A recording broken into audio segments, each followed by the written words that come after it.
Welcome back പ്രിയപ്പെട്ട പ്രേക്ഷകർ. ഇപ്പോൾ സമയം 4:30 ആയിരിക്കുകയാണ്. നമ്മൾ നേരെ മുനമ്പത്തേക്ക് പോകുന്നു. മുനമ്പത്തെ സമരസമിതി പിളർന്നു. ഔദ്യോഗിക വിഭാഗം നാരങ്ങാ നീരൊക്കെ കഴിച്ച് സമരം അവസാനിപ്പിച്ചു. 414 ദിവസമായി തുടരുന്ന സമരമാണ് അവസാനിപ്പിച്ചത്. നിരാഹാരം നടത്തിയവർക്ക് മന്ത്രിമാരായ പി രാജീവും കെ രാജനും ചേർന്നാണ് നാരങ്ങാ നീര് നൽകിയത്. എന്നാൽ സമരം തുടരാനാണ് ഒരു വിഭാഗത്തിന്റെ തീരുമാനം. സമരവേദി ബഹിഷ്കരിച്ച് അവർ പുതിയ സമരപന്തലിലേക്ക് മാറിയിട്ടുണ്ട്. സജോ ദേവസ്യയും അലി അക്ബർ ഷായുമാണ് മുനമ്പത്ത് നിന്ന് നമുക്കൊപ്പം ചേർന്നത്. നമുക്കപ്പോൾ രണ്ടുപേരെയും രണ്ട് സ്ഥലത്തായിട്ട് വിടാം. സജോ ദേവസ്യ, സമരം അവസാനിപ്പിച്ചവരുടെ അടുത്തേക്ക് പോയിക്കോളൂ. അലി അക്ബർ ഷാ, സമരം തുടരുന്നവരുടെ അടുത്തേക്ക് പോയിക്കോളൂ. അപ്പോൾ അലി അക്ബർ ഷായ്ക്കായിരിക്കും ഇനി കൂടുതൽ പണിയെന്ന് ചുരുക്കം. സജോ ദേവസ്യ, നിങ്ങൾ എങ്ങനെയാണ് സമരം അവസാനിപ്പിച്ചത്?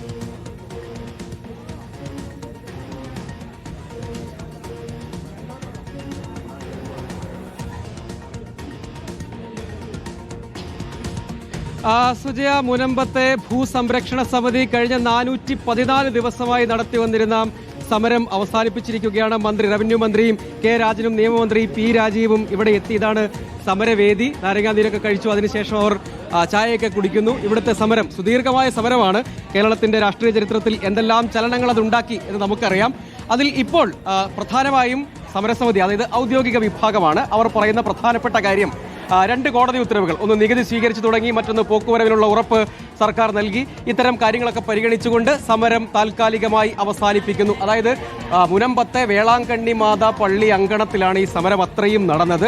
അത് ഇവരുടെ റവന്യൂ അവകാശങ്ങൾ നഷ്ടപ്പെട്ടതിന് പിന്നാലെയാണ് ഇത്രയും സുദീർഘമായ സമരത്തിലേക്ക് അവർക്ക് പോകേണ്ടി വന്നത്. ഒടുവിലൊരു നിർണായക ഘട്ടം കഴിഞ്ഞിരിക്കുന്നു എന്നവർ ചൂണ്ടിക്കാണിക്കുന്നു. അതാണ് പ്രധാനം. ചേട്ടാ, സമരം താൽക്കാലികമായി അവസാനിച്ചിരിക്കുകയാണ്. നമ്മുടെ കാര്യം നടന്നില്ലെങ്കിൽ നമ്മൾ വീണ്ടും ആവശ്യമെങ്കിൽ വീണ്ടും സമരം വരും 4 പവറിൽ വരും. ഇപ്പോൾ ഒരു നിർണായക ഘട്ടം പിന്നിട്ടു, അതുകൊണ്ട് നമ്മൾ സമരം അവസാനിപ്പിക്കും. അതെ. കാരണം ഇപ്പോൾ നിങ്ങൾ കേട്ടില്ലേ, മന്ത്രിമാരെല്ലാം നമുക്ക് പോസിറ്റീവായിട്ടാണ് പറഞ്ഞത്. അതെ. കാരണം നമ്മുടെ അവകാശങ്ങളെ പെട്ടെന്ന് തന്നെ നടത്തി കിട്ടും. ഇത് പേടിയെന്ന് പറഞ്ഞു കഴിഞ്ഞാൽ 2 പേര് സുപ്രീം കോടതി പോയിട്ടുണ്ട്. അതിനെ നമ്മൾ ഏത് രീതിയിൽ അതിനെ കൈകാര്യം ചെയ്യണം. ഉള്ള കേസുണ്ട്, സുപ്രീം കോടതിയിൽ SLP ഉണ്ട്. അതെ. ഞങ്ങളിപ്പോൾ കൈവീറ്റ് കൊടുക്കാൻ പോവുകയാണ്. ഗവൺമെന്റ് കൊടുത്തിട്ടുണ്ട്. എന്തായാലും ഇതിന്റെ അറ്റം കാണുന്നവരെ ഞങ്ങൾ ഇതിന്റെ പുറകുണ്ടാവും. കാരണം ഞങ്ങളുടെ ക്രയവിക്രയാവകാശം കിട്ടണം. അതിലേക്ക് ഇനിയും ദൂരം ബാക്കിയുണ്ട്. സമ്പൂർണ്ണ ക്രയവിക്രയം കിട്ടണം മാത്രമല്ല, അവരുടെ ആസ്തി രജിസ്റ്ററിൽ നിന്ന് ഈ ഭൂമിന്റെ ആസ്തി രജിസ്റ്ററിൽ നിന്ന് ഭൂമി മാറ്റണം. അതാണ് അക്കാര്യത്തിൽ മുനമ്പം ജനതയോടൊപ്പം നിൽക്കും എന്നാണ് മന്ത്രിമാരൊക്കെ പറയാൻ ശ്രമിച്ചത്. അതായത് റവന്യൂ മന്ത്രി കെ രാജനായിക്കോട്ടെ, അതോടൊപ്പം മന്ത്രി പി രാജീവ് ആയിക്കോട്ടെ, മുനമ്പം ജനതയോടൊപ്പം നിൽക്കും. അവരുടെ നിയമ പോരാട്ടം മന്ത്രിമാരാണ് നാരങ്ങാനീര് നൽകി സമരം അവസാനിപ്പിച്ചത്. പക്ഷേ സമരത്തിൽ തർക്കം നിൽക്കുകയാണല്ലോ അലി അക്ബർ ഷാ. തർക്കിച്ച് ഇപ്പോൾ അലിയുടെ കൂടെ നിൽക്കുന്നവർക്ക് പറയുന്നത് എന്താണ്? ഇപ്പോൾ ഉണ്ടായത് ഒരു താൽക്കാലിക പരിഹാരമാണ്, അത് പോരാ എന്നാണോ ഈ 2ാം ഭൂസമരത്തിലേക്ക് കടന്നിരിക്കുന്ന വിഭാഗം പറയുന്നത്? Sujaya, good evening. സജോ ഇപ്പോൾ സംസാരിച്ചത് 414 ദിവസം പ്രായമുള്ള ഒരു സമരപ്പന്തലിൽ നിന്നാണ് എങ്കിൽ ഞാനിപ്പോൾ നിൽക്കുന്ന സമരപ്പന്തലിന് മണിക്കൂറുകൾ മാത്രമാണ് പ്രായം. മുനമ്പത്തെ പുത്തൻ സമരപ്പന്തലിൽ നിന്നാണ് ഇപ്പോൾ ഈ പ്രതിഷേധം കാണുന്നത്. അതായത് പൂർണ്ണമായും റവന്യൂ അവകാശങ്ങൾ പുനഃസ്ഥാപിക്കുന്നതിന് മുൻപ് സമരം നിർത്തിയ വിഭാഗത്തോടുള്ള പൂർണ്ണമായ പ്രതിഷേധം കാണിച്ചുകൊണ്ട് തന്നെയാണ് ഇപ്പോൾ ഇത്തരത്തിലൊരു പുത്തൻ സമരസമിതി ഇത്തരത്തിലൊരു പ്രതിഷേധത്തിലേക്ക് കടന്നിരിക്കുന്നത്. ഇവർ പറയുന്നത് പൂർണ്ണമായും റവന്യൂ അവകാശം പുനഃസ്ഥാപിച്ചാൽ മാത്രമേ ഇപ്പോൾ നടക്കുന്ന ഈ പ്രതിഷേധം അവസാനിപ്പിക്കാൻ കഴിയുമെന്നതാണ്. ചേട്ടാ, ഇപ്പോ ഒന്നിച്ചു പോയിക്കൊണ്ടിരുന്ന ഒരു സമരമാണ്. അവിടെ ഒരു സ്പ്ലിറ്റ് ഉണ്ടായിരിക്കുന്നു. 2 വിഭാഗമായി ഒരു വിഭാഗം സമരം അവസാനിപ്പിക്കുന്നു. നിങ്ങൾ തുടരുന്നു. എന്താണ് നിങ്ങൾ മുന്നോട്ട് വെക്കുന്ന ആവശ്യങ്ങൾ? ഞങ്ങൾ മുന്നോട്ട് വെക്കുന്ന സമയത്ത് ഭൂസംരക്ഷണ സമിതി നേതാക്കളും ഞങ്ങളുടെ രക്ഷാധികാരികളും പറഞ്ഞിരുന്ന ഒരേ ഒരു കാര്യം, അത് കേരള ജനതയും ഇന്ത്യൻ ജനതയും ഏറ്റെടുത്ത കാര്യം, മുനമ്പത്തെ ഈ വഖഫ് അധിനിവേശം മൂലം അനുഭവിക്കുന്ന കാര്യമുണ്ടല്ലോ, അതായത് റവന്യൂ അവകാശങ്ങൾ നഷ്ടപ്പെട്ടിരിക്കുന്നത്, അത് തിരിച്ചു കിട്ടണമെന്നുള്ളതാണ്. അത് തിരിച്ചു കിട്ടുന്ന മുറയ്ക്ക് ഞങ്ങൾ സമരം അവസാനിപ്പിക്കാമെന്നായിരുന്നു തുടങ്ങിയ സമയത്തും കഴിഞ്ഞ ദിവസം വരെ ഉണ്ടായിരുന്ന ധാരണ. ആ സമരപ്പന്തലിന്റെ പുറകിൽ എഴുതി വെച്ചിരിക്കുന്ന മുദ്രാവാക്യം അത് തന്നെയാണ്. ഇത് കേവലം ഒരു ടാക്സ് അടക്കാനുള്ള ഒരു ചാൻസ്.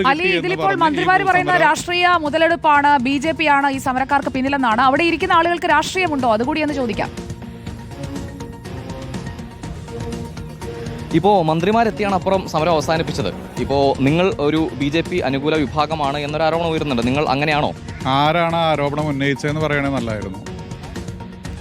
ഈ ഇവിടെ ഇരിക്കുന്നതിൽ ഇത് പഴയ പഞ്ചായത്ത് മെമ്പറാണ്. അദ്ദേഹത്തിന്റെ രാഷ്ട്രീയം എന്താണെന്ന് ചോദിക്കുക. ആ ഏറ്റവും 230 ദിവസം സമരം വരുന്ന ആ ലിസി ആന്റണിയുടെ രാഷ്ട്രീയം എന്താണെന്ന് ചോദിക്കുക. ഇവരെല്ലാവരും BJPക്കാരാണെന്ന് അവർക്ക് തെളിയിക്കുകയാണെങ്കിൽ ഈ പറഞ്ഞ ഇതിൽ കാര്യമുണ്ട്. ഇത് ഒരു കൂടിയാലോചന പോലും നടത്താതെ സമരം എന്തോ ലാഭത്തിന് വേണ്ടി ആരുടെയോ പ്രേരണയാൽ നിർത്തുന്ന ആളിൻ്റെ ആരോപണമാണ്. താങ്കൾ പറഞ്ഞ ആരോപണം ഞങ്ങളും കേട്ടിരുന്നു. അത് കൺവീനറുടെ ആരോപണമാണ്. 2 ആഴ്ച മുമ്പ് ഈ വ്യക്തിയുടെ രാഷ്ട്രീയം എന്തായിരുന്നു? ജോർജ് പൂത്തോട്ടം എന്ന് പറയുന്ന വക്കീല് കോൺഗ്രസ്സുകാരനാണെന്ന് പറഞ്ഞതിൻ്റെ പേരിൽ ഞങ്ങൾ എതിർക്കുന്നു എന്ന് പറഞ്ഞ മറ്റൊരു ഭൂസംരക്ഷണ സമിതി നേതാവ് അവിടെയുണ്ട്. അവർക്ക് രാഷ്ട്രീയമുണ്ട്. ഇനി BJP ഇവിടെ ആദ്യമായിട്ടാണ് ഈ സമരത്തിന് വരുന്നത്. നിങ്ങൾ കണ്ടിട്ടുള്ളതാണല്ലോ. എത്ര കേന്ദ്രമന്ത്രിമാർ ഇവിടെ വന്നു? ഓക്കെ, ഇപ്പോ ഈ സർക്കാർ നിങ്ങളെ വഞ്ചിച്ചു എന്ന് തന്നെയാണോ നിങ്ങൾ കരുതുന്നത്? സംസ്ഥാന സർക്കാരോ കേന്ദ്ര സർക്കാരോ? സംസ്ഥാന സർക്കാർ ഞങ്ങൾ വഞ്ചിച്ചു എന്ന് ഞങ്ങൾ പറഞ്ഞിട്ടില്ല. ഞങ്ങൾ ചെറുപ്പം മുതൽ ഞങ്ങൾ CPMന്റെ അനുഭാവികളായിരുന്നു. ഞാനൊരു CPM മെമ്പറായിരുന്നു. പക്ഷേ ഇന്ന് ഞങ്ങൾക്ക് ആവശ്യം ഞങ്ങളുടെ റവന്യൂ അവകാശങ്ങൾ പൂർണ്ണമായിട്ട് ഞങ്ങൾക്ക് ലഭിക്കണമെന്നാണ്. അത് പകുതി വെച്ച് നിർത്താനുള്ള ഒരു സംഭവമല്ല. കരവടക്കൽ ഒരു കടമ മാത്രമാണ്. മനസ്സിലായ? അത് ഞങ്ങൾക്ക് ഇവിടെ വെച്ച് നിർത്തി കഴിഞ്ഞിട്ടുണ്ടെങ്കിൽ ഞങ്ങൾക്ക് നാളെ ഞങ്ങളുടെ മക്കൾക്ക് ഞങ്ങളുടെ ഭൂമി ഇല്ലാണ്ടായി പോകും. ഇപ്പോൾ നിങ്ങൾ ഒന്നിച്ചു പോയിക്കൊണ്ടിരുന്ന ഒരു സമരം ചേച്ചി ഇങ്ങനെ 2ആയി സ്പ്ലിറ്റ് ചെയ്യുമ്പോൾ ഈ പുതിയ സമരത്തിന് ഏതെങ്കിലും രാഷ്ട്രീയ കക്ഷികളോ നേതാക്കളോ നിങ്ങളോടൊപ്പം എന്ന് പറഞ്ഞിട്ടുണ്ടോ? ഒരു രാഷ്ട്രീയ കക്ഷികൾ ഞങ്ങളോടൊപ്പം ഉണ്ടെന്ന് പറഞ്ഞിട്ടില്ല. മൊനമ്പഞ്ചായത്ത് ഞാൻ പറഞ്ഞില്ല, മൊനമ്പഞ്ചായത്ത് നെഞ്ചിലേറ്റുന്ന ഏതൊരു വ്യക്തിക്കും ഇവിടേക്ക് സ്വാഗതമാണ്. കാരണം ഞങ്ങൾ ഇതിനു മുൻപ് ഒരു സമരം പാലത്തിന് വേണ്ടി, കോൺവെന്റ് ബീച്ച് പാലത്തിന് വേണ്ടി നടത്തിയായിരുന്നു. അത് നടത്തിക്കൊണ്ട് പോകല ആ പാലം പണിതുകൊണ്ടിരുന്നു. പാലം പണി പകുതി കിട്ടപ്പോഴും അന്ന് ഞങ്ങൾ അറിയില്ല, നിരാഹാര സമരം തന്നെയാണ് നടത്തിയത്. പാലം പണി പകുതി കിട്ടപ്പോഴും ഞങ്ങൾ സമരം നടത്താൻ ചോദിച്ചപ്പോൾ എന്താണെന്ന് അറിയാമോ? നമ്മുടെ ഗവൺമെന്റ് പറഞ്ഞത് എന്താണ്? ഇത് അടുത്ത ദിവസം തന്നെ ഇത് പുനരുദ്ധരിക്കാൻ വേണ്ട എല്ലാ നടപടിക്രമങ്ങളും ഏറ്റെടുക്കുമെന്നു. ആ സമരം ഞങ്ങൾ നിർത്തിയത് കൊണ്ടാണ് ഞങ്ങൾക്ക് ഇന്ന് വഞ്ചിത പാലം എന്ന് പേരിട്ട് വിളിക്കേണ്ടി വന്ന കോൺവെന്റ് ബീച്ച് പാലത്തിന്റെ അവസ്ഥ തുരുമ്പ് പിടിച്ച അവസ്ഥയിലാവേണ്ടിരുന്നത്. നിങ്ങൾ വഞ്ചിക്കപ്പെട്ടു എന്ന് പറയുമ്പോൾ നിങ്ങൾക്കൊപ്പം ഏതെങ്കിലും ഘട്ടത്തിൽ നിന്നത് സംസ്ഥാന സർക്കാരാണോ കേന്ദ്ര സർക്കാരാണോ? കേന്ദ്ര സർക്കാരാണല്ലോ. വഖഫ് നിയമം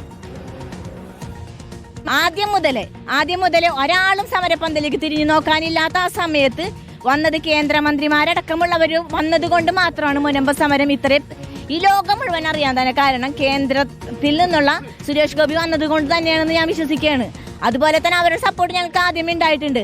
പക്ഷെ ഈ സമരം ഇവിടെ നടത്തുന്നത് ഒരു BJP അനുകൂലികളുമല്ല, ഒരു രാഷ്ട്രീയ മുഖം. സമരക്കാർ ഇപ്പോൾ സമരമിരിക്കുന്നവർ തങ്ങൾ ഒരു രാഷ്ട്രീയത്തിന്റെയും ഭാഗമല്ല എന്ന് പറയുകയാണ്. ആരോപണങ്ങൾ തള്ളുകയാണ്.